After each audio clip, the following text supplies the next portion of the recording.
space itself, and Antonella touched on it earlier on.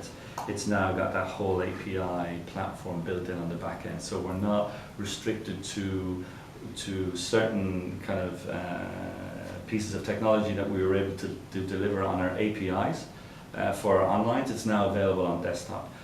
So some of the personalization comes in around for the B2B market is around calendar shopping, fair utilization across the year, relevant content around low-cost carriers, relevant content around hotel. So it just opens a whole new door from a travel agency perspective. I want you to explain that from an example perspective. Okay, so for example, if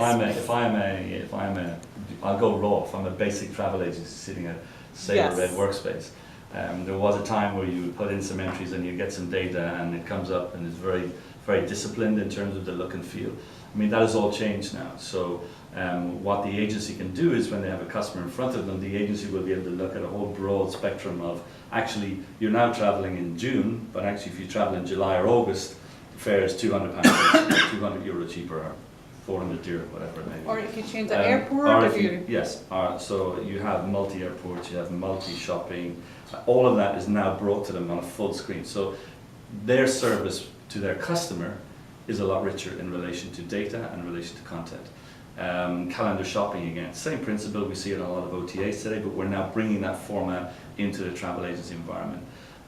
We have quite a cool feature, and I think Antonella spoke about it this morning, but we have the same feature around, I think it's called Fare Nabber we have working today, which allows the agency to go out, grab a fare, hold it, take it back to the customer, tell them to go away, come back, and we just do a whole unique selling point around that fare again. So multiple content sources, and again, it allows the agency to service the customer in a lot better way. If I may add, it's an open platform, API based.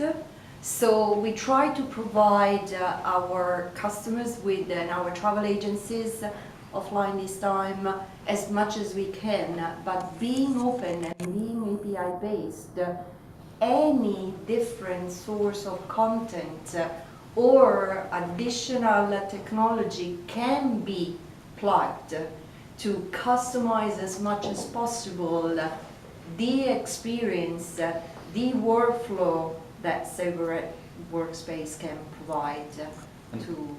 I think just to add to that, we launched Sabre Dev Studios, sabredevstudios.com.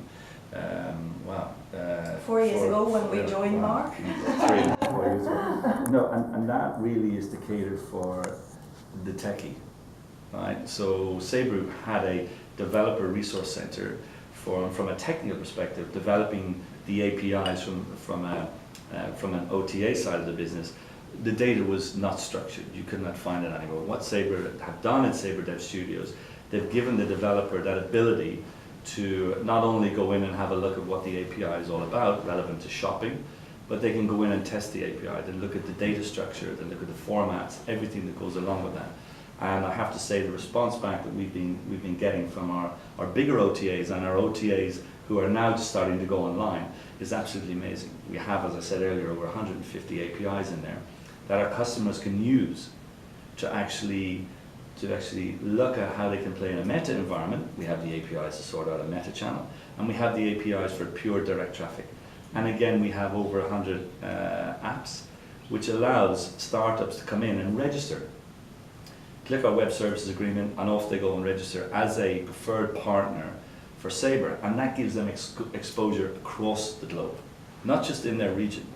So I, as an OTA, would be able to go into Sabre Dev Studios, have a look at what third parties are in there. As Antonella has rightly pointed out, we have great relationships with third parties, but actually what third parties are we recommending in relation to technology and content?